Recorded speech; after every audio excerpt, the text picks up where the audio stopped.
If you're watching this video and you're still in the military, or you have a bunch of friends in the military because you recently separated, this could save you a ton of time in the VA claims process. We're talking about BDD Claims, the Benefits Delivery of Discharge, which is a program that can fast track your opportunities at the VA doing claims while you're still in service, so you don't have to deal with it after the fact. And before we get started, I just want to drop the shameless plug. I have a full roadmap course, start to finish, on how to get your claims maximized as high as you can. And everybody gets 20% off if you found me through YouTube.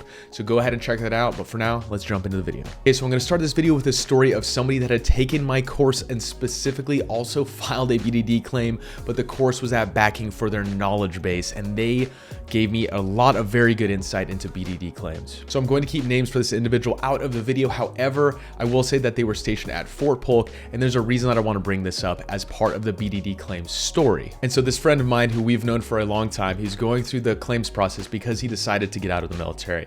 And when he switched over to an operational unit as he's exiting the military, he was then kind of with and around a bunch of senior leadership that is also in the process of getting out at Fort Polk. And while he was there, his first sergeant actually started talking to him about, hey man, have you looked into your claims process for the BDD side of the house so that you're leaving the military and you can go straight into the VA and have everything kind of squared away with benefits. And so although my friend knew like a limited amount of information about the VA, he made the assumption that this was something you do after service.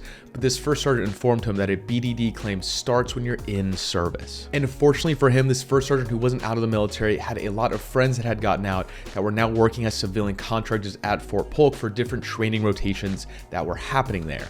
So that's a pretty common thing to happen. You leave the military, you have a lot of connections, you might have a certain rank or qualifications, and you're able to get a job at an installation. So there's a lot of now veteran civilians that are working there alongside a lot of people that are still in the military.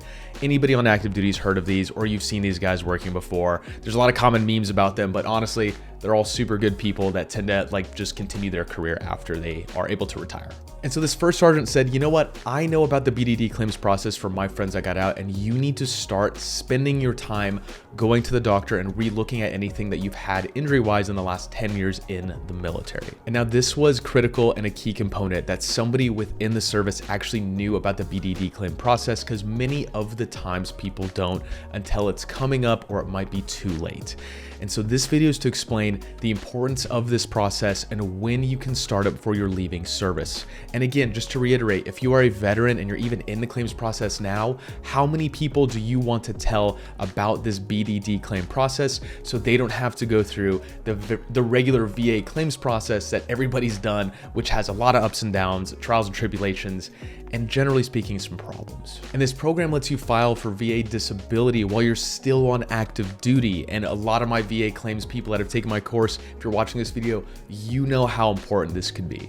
Okay, so let's talk about why this matters. The VA for a BDD claim tries to get your claim done within 30 days instead of the regular VA claims process, which tends to be landing between 6 and 12 months. But on top of that, it's a huge financial benefit for you. If you're going to be leaving the military and you're not retiring and collecting a pension right away, you might be squaring this away and setting this up for an immediate paycheck that is tax-free as soon as you're exiting the military when you might need it most. And lastly, the biggest kicker is that you're still in uniform and you're still in the military. So everything you're going to the doctor for, collecting evidence, learning about this process, you're on active duty. Everything is directly service connected. You don't need to worry about secondaries at this point in the process. If you want to learn more about different types of services and diagnoses that you have, watch one of these videos up here because I have a ton of information about these, but generally speaking, direct service connection is going to be the easiest to get approved. Okay, so let's jump into who actually qualifies for this, because let's make sure you're actually in the window as a veteran and you're not just watching this video and trying to do this claim your first year in service and you got a couple more years left. You are able to file and have to file between 180 and 90 days before you're getting out of the military. So with this 6 to 3 month window, if you happen to miss this, you will be out of luck for actually having a BDD claim, and you'll have to go to the VA and start the process in the regular claims world instead of while on active duty. But on top of that, you need to actually identify the separation date. And I know at some points in time, this date can move, and the more opportunities that the date does shift or you're not sure what it is while you're submitting the claim, the higher chance you actually are not going to be able to qualify for it, because they are going to be looking at a date that's shifting, and you need to make sure that that date is pretty solid and set in stone before you actually initiate this claim.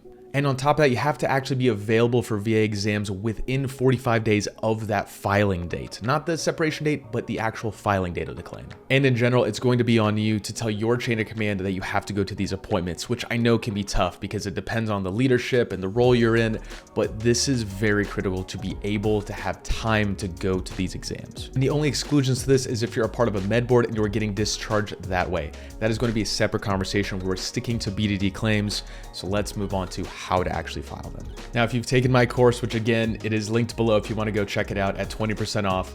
If you've taken this course, a lot of these steps are going to look similar in what you're actually going to be doing. However, if you're new to this process, I'm going to go by each of these steps related to the BDD claims process. So let's go into step one. So with step one, we're talking about marking this on your calendar, making sure you're within that window. You are wanting to aim to file at 180 days out. So it gives you the most time to go to these exams and doctor's visits and get your collection of evidence.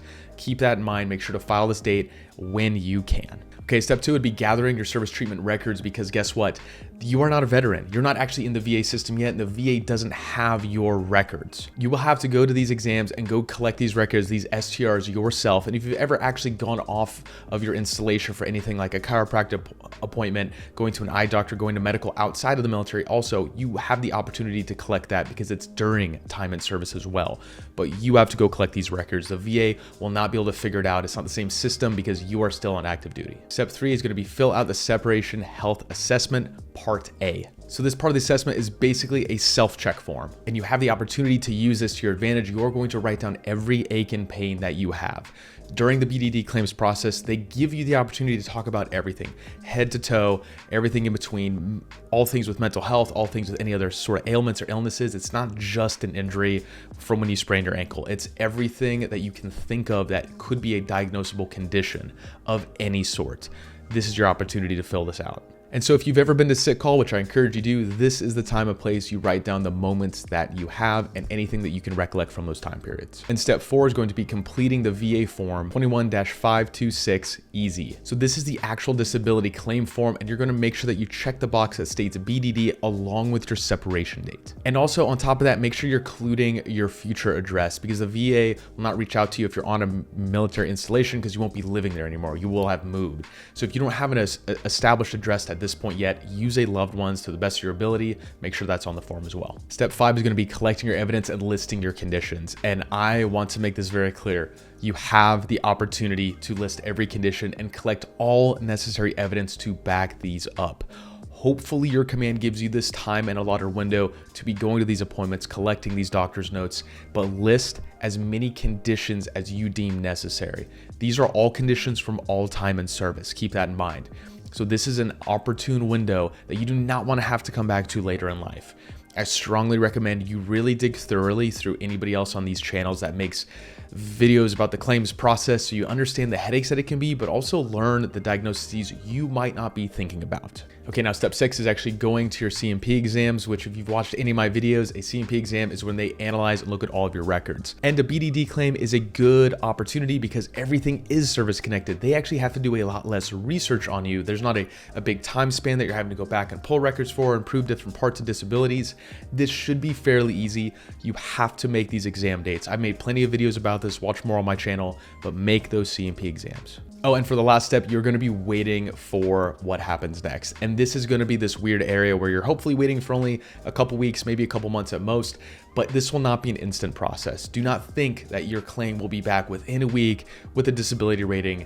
You don't know what next steps are going to be like until you get this back, and you will have to use this time to not go totally stir crazy, but it's a really good time to learn about the VA and get invested in the VA and your civilian life while you wait. So the waiting game is just going to begin at this point, and hopefully you have a good, successful BDD claim come back to you with a rating, and you learn more about what to do with it after that, and you could use your benefits for everybody in your life and yourself in the future. So a BDD claim not only goes by faster and easier, but it actually has a higher approval rating if you actually take the time to collect evidence, understand personal statements, understand how this process with the VA is going to work. Because if you don't understand it this time around, you might have to go back to the VA and start over from the beginning. And remember, these are benefits that you have earned. Don't leave things out on the table. And I've really strongly told everybody on this channel, never lie about your disabilities and where they are at and over exaggerating, but you need to understand that when you're talking about the issues that you've had with service, you're talking about the average day you have with that issue. This isn't the best day. This isn't, I'm gonna suck it up. Going through the C&P exam, all this claims process, make sure you're really communicating as well and effectively as you can. Nobody in service is gonna judge you anymore. You're leaving the military, or maybe you've already left the military. None of that's ever gonna matter again. But what matters is that you're able to take care of yourself, use your benefits to better the rest of your life, because you have a long road ahead of you being a civilian, and you have a lot of freedom ahead of you. So use these benefits to the best of your ability, and I hope these exams become successful. Again, I just want to reiterate, if you need to learn more about this, follow and subscribe to my channel. And I do have that course if you'd like to dive into more about the claims process to make sure you are doing it to the best of your ability. If you found this video helpful, make sure to watch the next video right up here.